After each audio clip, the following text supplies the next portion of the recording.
I have quickly a few slides that I put to give you a perspective of India and what's really happening. How many of you remember a beautiful campaign that was done by one of the leading ad agencies for the first time in government, Rajiv Gandhi, and prior to that, actually appointed an international agency to write the story of India. And there was a line called what you see right now. It's in 2000 they wrote this line called "Incredible India." I'm sure everybody remembers, and this became like the tagline. You go to Europe, you go to London, you go anywhere in America, anywhere in the world, you see those buses, you see hoardings at the airport which say "Welcome to Incredible India" and all of that. So fast forward 2.5 decades into 2023, I think this word today would be replaced by the inevitable India. So I think from Incredible India to the inevitable India story, and all of us in this room are all part of this massive tailwind that we have all received as entrepreneurs, as professionals, as people who have made a meaningful contribution to our society, to the workspace industry, the real estate industry. Not to forget, the real estate industry still contributes about 180 lakh crores to the GDP of India. Sometimes it goes silent, not many people talk about it because that's the way the diaspora and the industry talk about our industry in India.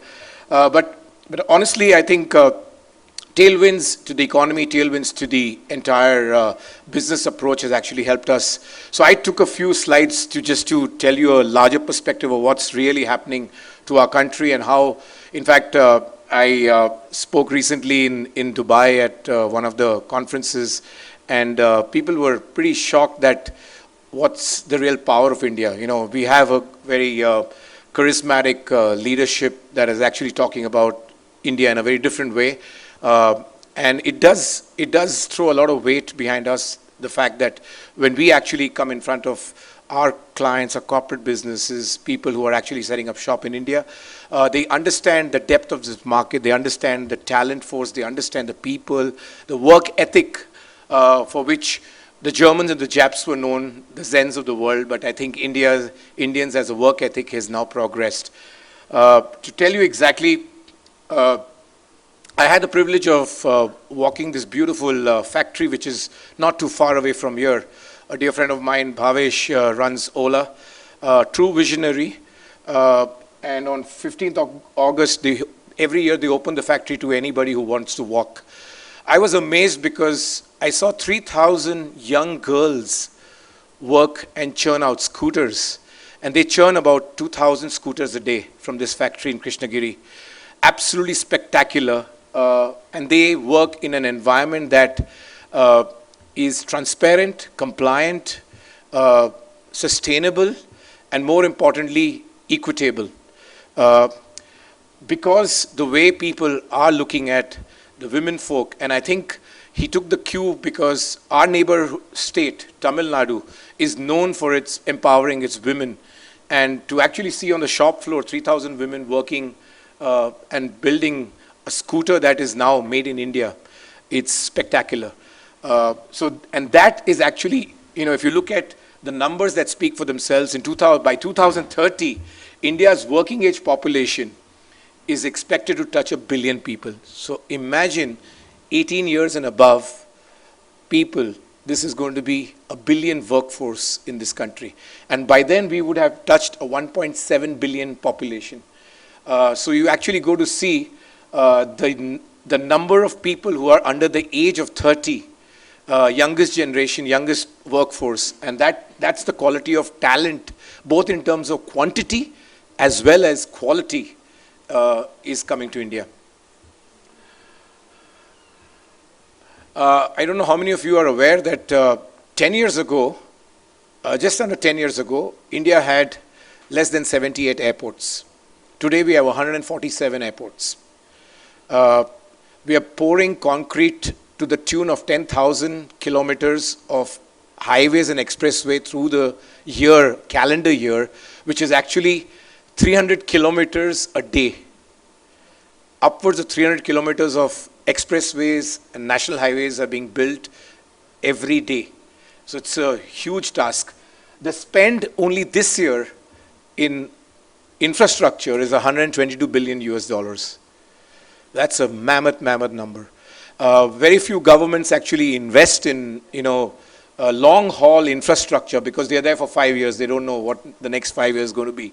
But I think the last two governments have actually the previous government laid the foundation for a very large investment focus. And this government, ever since 2014, have actually strengthened that position. So irrespective of the politics that is going around, it's important that at least there's a huge impetus to infrastructure. Another big story that we're all hearing of late was reaching the moon. But to give you a fair example, 111 missions have happened this year in 9 months.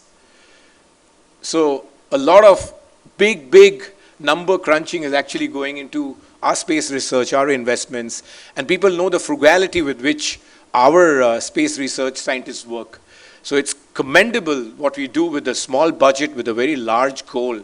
And that's actually happening because of the way the basic work ethic in India is changing. And you'll hear me keep repeating this because you are part of this big genre of change that is actually coming, and the way people are actually adopting to the new age of work and professionalism. How many of you have bank accounts with HDFC in this room? Wow. Be proud, because this bank, 29-year-old upstarter bank, is today the world's fourth largest bank. Fourth largest bank. 29 years, HDFC has become the fourth largest bank, and it has replaced 154-year-old Goldman Sachs. Not many people know about it, but these are facts that you need to be proud of. HDFC, unbelievable. Market cap, $171 billion. A lot of big dollars behind them. And with the merged entity, it's even becoming better, more nimbler, and more importantly, much larger. The middle income. India's middle class today is 432 million. By 2047, this number is absolutely going to be a billion.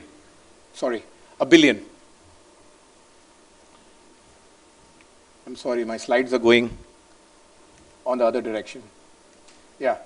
So, to give you an example, from a pyramid kind of economy that we were always, where we had a very small upper crust of the society and a decently mid-size and a very large lower strata of society, we've actually moved from a pyramid type of economy to a diamond economy, which basically makes the middle class a very large chunk, a very large growing population that is actually moving from the lower strata of society to middle class, and the middle class going up. And that actually resonates to give you that number of 1 billion people by 2047 will be part of the middle class. So imagine 1.7 billion, 1 billion will be in middle class, which is wonderful. The consumption story. In fact, this morning I was in Bombay and I happened to have a cup of coffee. I was standing there, and behind me in the queue was, in my view, the father of Indian retail industry, Kishore Biani. So I met Kishorji in the morning and I asked him, I said, Kishorji, how are you doing? And he said, I'm doing well. And I said, my first question to him was, where are you headed? He said, I'm going to Ahmedabad for the game tomorrow. And he did mention that. I said, what's the big story between brick and mortar and the real retail story?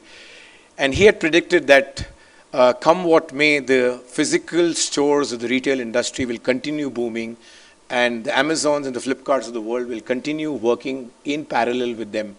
And the experiential retail will never ever change. And that's exactly what we are seeing in terms of today's malls. Nirupa's here, their malls are doing fantastically well. Some of our malls are drawing almost 20,000 footfalls on the weekend. We just opened a mall in Kanakpura Road. It's crazy to see how people are flocking, these big shopping experiences. The consumption story in India is by 2050, India's big consumption story that we will be 30% larger than the US markets. US, is the biggest guzzler of consumer products in the world. The world is actually, anything gets launched in the world is first test marketed there and then brought to the rest of the world. But this pattern is going to change very shortly. Smartphones. 1 billion smartphone users in India very shortly. In fact, they are saying by 2026, which is 2.5 years from today, we'll have 1 billion smartphone users in this country. So you can imagine the penetration of technology and the usage of technology. Unbelievable, absolutely. And I haven't got a slide on digitization of payments, but I must tell you, a couple of days back I was in Pune, and one of the beggars came standing outside the car, and I said, I really don't have money. He just took out his UPI card and he said, can you digi-transfer it to me? And that's India. And it's so nice to see that the guy has at least access to that kind of money. And it's unbelievable, but that's what the true India is. Not to forget my favorite brand, Apple. By 2027, 50% of all iPhones in the world will be made in India. So, yeah, these are real figures, because these are figures that this is actually picked up from a Harvard Business Report, which I'm sure some of you would have laid your hands on. But it's unbelievable that when American companies and American foundations write about, and global foundations write about the power of India, just with 3 factories, we have 50,000 jobs being created by the Apple manufacturer in the first 2-3 factories. So you imagine the kind of opportunities that we are getting from the Make in India brand. And imagine the Made in India brand will be 50% of that will have on the Apple back of the back box. So it's beautiful. In any global automobile market, no company has a 40% share. Japanese behemoth Suzuki, Maruti, and Maruti in India have a 41% market share in this country, selling a $7,000, 5.5 lakh car with 41% market share. Wagon R has beaten Alto as the #1 brand being sold in India today. And you can figure out, Alto was a small size car, aging parents, you need a big car, people have so this is the poor man's SUV, sold at $7,000. And this is how the new India is adapting to, luxury or affordability at the same price. Kesar Pista Snickers. We heard about Mac Aloo Tikki. Now you hear about Kesar Pista Snickers. Unbelievable, but this is adaptation of the Indian tastes in consumerism. The right, you see these pictures of these gadgets made by Havells, only for India, now traded all over the world. Rice cookers, steaming idli machines, affordable, everything from Havells, India tasted market, tried, tested for India. Look at what it has done to the market cap, 5,500 times market cap increase by selling products made in India, affordable for India and for consumption of India. So this is a huge, huge story. The power of India. I know we have a very, very motivated person in this room who has just come back from running the Ironman and completing the Ironman. A big round of applause for Nirupa. She's sitting here. 14 hours at 47 minutes, I'm not sure. Copenhagen, she did it. I think she will make sure that Ironman is going to be called Iron Woman now. and hats off to you, Nirupa, for your effort, for your commitment, for your, your dedication. Instead of having two kids, of a big work life, a professional world, parents, obligations, and yet you get time to do. And I think CREDTECH, you should do one event where work-life balance is a big topic today. And I think she's almost the ambassador for that. Great at work, amazing at home, and more importantly, a professional and social life she parties too. This girl, Palak Gulia, I don't know how many of you know her story. She wanted to be a footballer. She moved around. Parents were in Jhajjar district in Haryana. Father pushed her to come to Gurgaon. 4 years ago, she carried a pistol for the first time. 4 years ago. 1 year before pandemic. She picked up a pistol for the first time. She won the 10-meter air pistol, gold and silver. So that's the new India. That's the commitment. That's the dedication. And of course, 107 gold medals, 107 medals, and of course, Neeraj Chopra there. So I think this is the new age India. This is exactly what's really happening.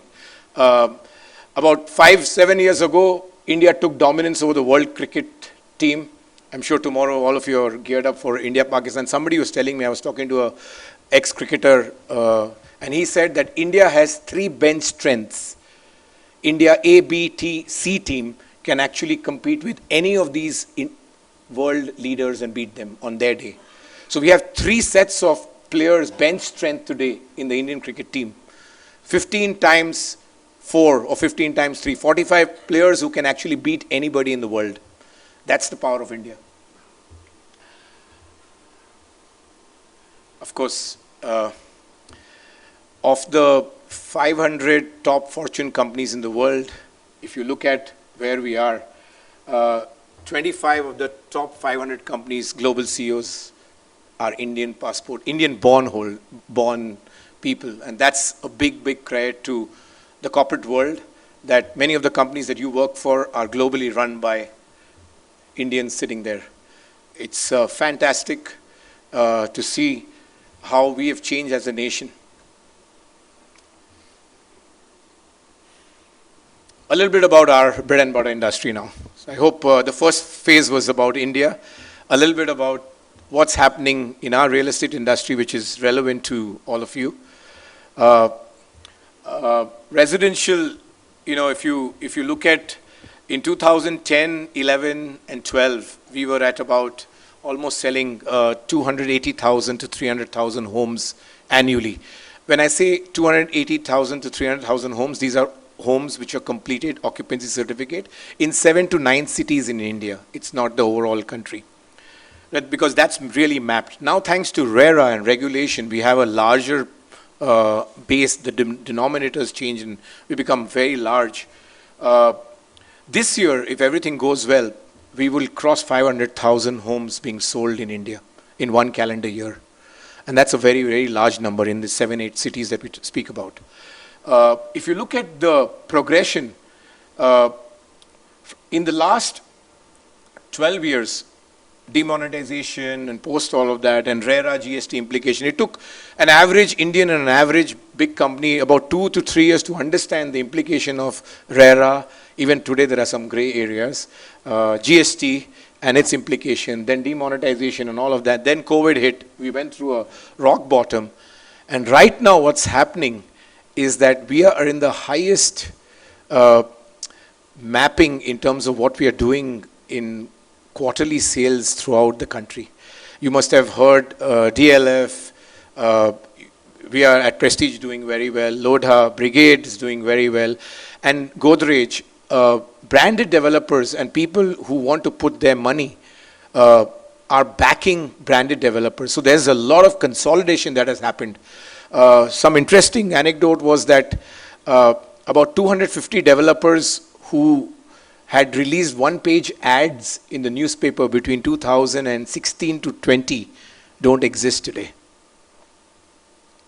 And that actually gives you a big sense of pride that the people who actually lasted and who are going through this treadmill, it's in spite of all these ups and downs, have really done an incredible job.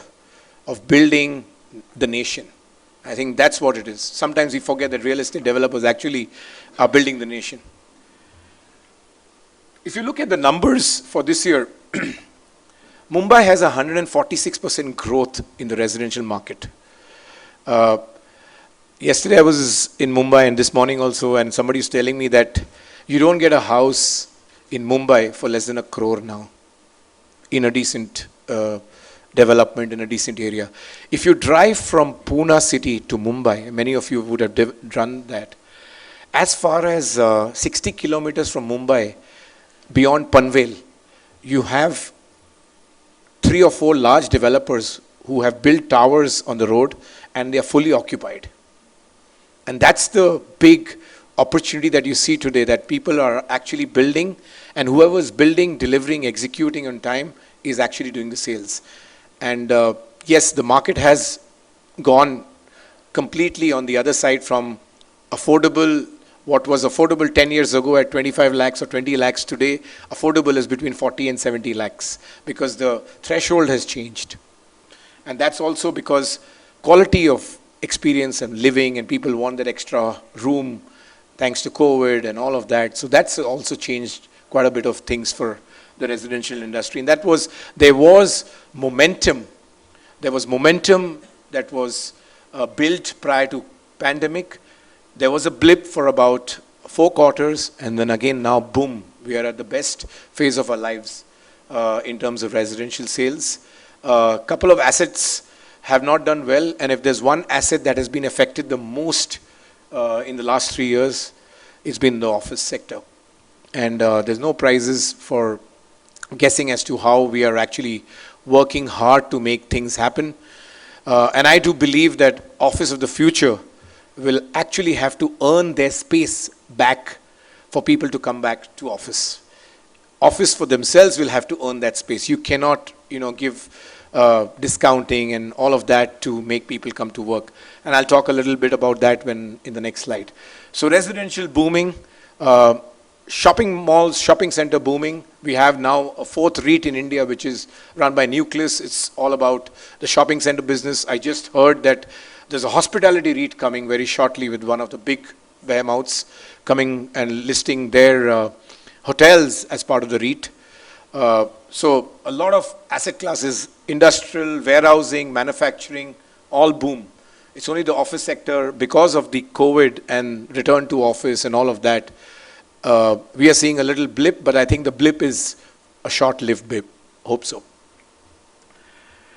So from an office market, if you look at the chart, this chart shows, I don't think it's very clear for you guys, but from a 65 million square feet pre-pandemic at 2019 December, we came down to about 35 in 20, 43 in 21, went to 55 last year. But this year, I think we'll end up at about 42 million, 44 million, which means we are down at least 12 to 15%. And we are almost on October, today's 13th, right? So we are about 2 weeks away from Thanksgiving, which means our Gora friends won't be signing any more LOIs. So I think that's the end of the year in terms of, unless we can do some magic here. But I'll talk a little bit about how the decentralization of decision making is changing the way India office market's going to work. I think the story is good, and there's a big gap between gross and net leasing. Also, don't forget there's something called shadow leasing. I don't know how many of you are aware with that terminology, but shadow leasing is basically clients that sign up space but haven't occupied the space, or they haven't even started fit outs. And that's a big number. To give you an example, there's about 38 million square feet of SEZ space lying unoccupied right now in the country. And we as an industry are actually pushing the government to take a call on the SEZ, and hopefully by next weekend we should hear some good news on the Special Economic Zone flexibility clause, clause 5, 11, whatever, one of them. I just wanted to write 4 or 5 trends in the office market. The macroeconomical and geopolitical challenges will slow office take-up for sure in the short term. India decoupling from the world is definitely a positive sign, thanks to the talent, the cost, and the work culture. Very clear that India's, 10 years ago, people came to India for leveraging cost. They come today to leverage talent. And 10 years from today, they'll come to leverage India's work ethic. I can assure you the work ethic in India is in next level. I just came from Japan, and of course that country is in another level in terms of their work ethic. And I can assure you that India is definitely going to be up there in terms of the work ethic, that the culture that our new generation is driving. Urban mobility will be a big focus. In every city, you will see that urban mobility is making a big difference, big focus for decision makers, big focus for developers to develop buildings, a big focus for people who actually do regulation and regulatory authorities, because this is the future. The kind of cities that you travel outside the country and you see 5 levels of basements where mobility is going through and 5 levels above the road where trains are traversing each other. It's a spectacular thing, and I don't see a reason why we can't do it in India. And very soon you'll have multiple levels of metro in many cities. Hybrid is here to stay. In my view, it is definitely going to stay. Flex will go through consolidation. This is my, I would say, prediction, for the simple reason that CapEx is going to come back to countries which really deserve CapEx. So India is definitely on the right on top of the radar.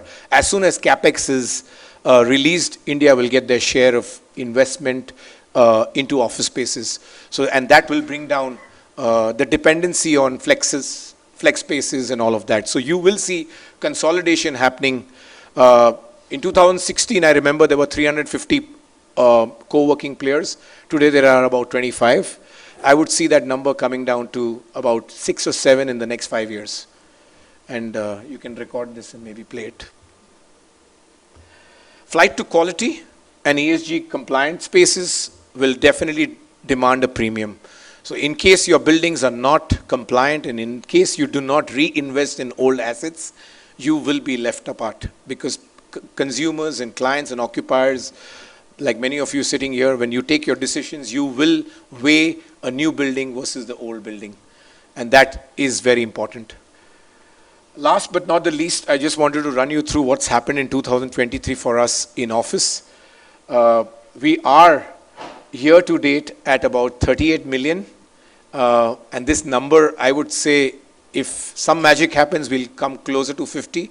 But I don't think we'll be more than 44, 45 million square feet, which is actually about 20% down from last year and about almost 25% down from the peak of 2019.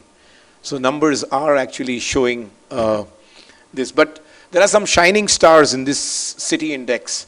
Chennai is a shining star. Last 1 year, Chennai has leased about 6.5 million square feet. NCR as a region is coming close to Bangalore. Bangalore year to date numbers are showing 9.4 million. NCR is at about 7.8 million. So it's pretty neck to neck. But NCR has the advantage of a very rapid infrastructure improvement. Gurgaon, Noida is connected. Noida, Delhi is connected. Delhi, Gurgaon is connected. So a lot of things are happening there. So year to date, 38 million.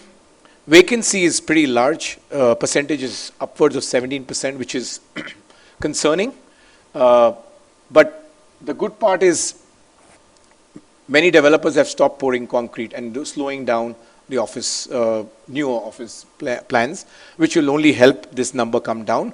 But there's one percentage which will add, in my view, about 200 bips on this vacancy is if the government doesn't wake up on the SEZ Act, the 38 million square feet is going to create a big noise for us. The number is going to be very concerning for us in the SEZ, because about 38-40 million square feet of SEZ space is lying vacant right now in India. But also, if the government changes that policy, the 38 million will come back to the market as fresh supply. So there is a little bit of headwinds for developers like you, us, many of us.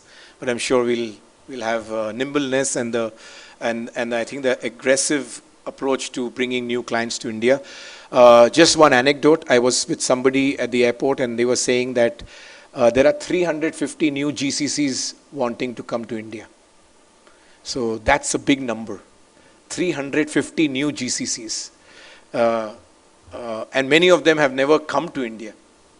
So we're still scratching the surface in terms of what kind of work can get outsourced. And I'm sure people like ANS are sitting here and a lot of people who are actually bringing new brands, they will see a huge, huge tailwind from that. Last number, I think space take-up, we will be about 12 to 15% lower than last year. Not many people accept it. People want to say positive stories. I had 17 slides of positive story, maybe one small little reality pill, which is important. That's about it for me. Don't have too much. Just wanted to have one more slide which says that how people have actually work from home is on fatigue mode right now. Moonlighting is pushing companies to pushing them to return back to office. Collaboration. So, I was telling Biren outside that I was yesterday talking to a CFO of a large company and he says, we don't take decisions in meeting rooms. We take decisions between meetings. And that's the decision that happens in the water cooler, in the cafeteria, in the cafe, in the pool table area. And that's what we want people to come back and decide, because collaboration and actual engagement between people is actually what drives innovation, technology, and all the new, of course, AI. We're going to talk about it a little bit after this. So that's about it, guys. Thank you very much for thing. And my last slide, keep calm and carry on. Lage raho, sab log, milke. Thank you. The organizers, thank you. Thank you for making this so wholesome, so entertaining, and really, really giving us cool ideas and very, reassuring messages.